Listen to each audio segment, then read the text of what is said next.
তো মা এখানে বানাচ্ছে সেই আমার গোবর গণেশ করার রেসিপি। তো তালের যে মাড়িটা আছে সেটা গরম না করে প্রথমে দিয়ে দেওয়া হলো লবণ, তারপর কুড়ানো নারকোল, তারপর বেশ কিছুটা সুজি, তারপর দেওয়া হচ্ছে ময়দা সমপরিমাণ দিতে হবে, তারপর দেওয়া হচ্ছে চিনি, কালো জিরে, তারপর দিয়ে দিল 1 চামচ পরিমাণ ঘি, আর সাথে দেওয়া হলো এখানে মৌরি, এটা টেস্টের জন্য স্কিপ করতে পারেন।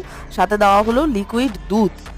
এত কিছু দেওয়ার পর ব্যাটারটা এত লিকুইড হয়েছে, আপনারা তো আগের ভিডিওতে দেখেইছেন, এত লিকুইড হয়ে গেছে যে একদম ঘেটে হয়ে গেছে আমার বুদ্ধিতে বানানো। তো যাই হোক, এটা আবার ঠিক করার জন্য মা এখানে মিশিয়েছে হচ্ছে ময়দা আর সামান্য পরিমাণ সুজি। তারপর এটা ব্যাটারটা এত সুন্দর হয়েছে, পারফেক্টলি একদম তালের বড়া রেডি, একদম টুকরো টুকরো তালের বড়া হয়েছে। আপনারা বাড়িতে অবশ্যই ট্রাই করে দেখবেন। তো আমার রেসিপি তো কাজ করেনি, আবার মাকে হাত লাগাতে হয়েছে, মা আবার বানিয়ে দারুণ তালের বড়া খাইয়েছে। এতটা টেস্টি আগে কোনো দিন তালের বড়া হয়নি, বিশ্বাস করুন, এভাবে একবার বানিয়ে খেয়ে অবশ্যই দেখবেন।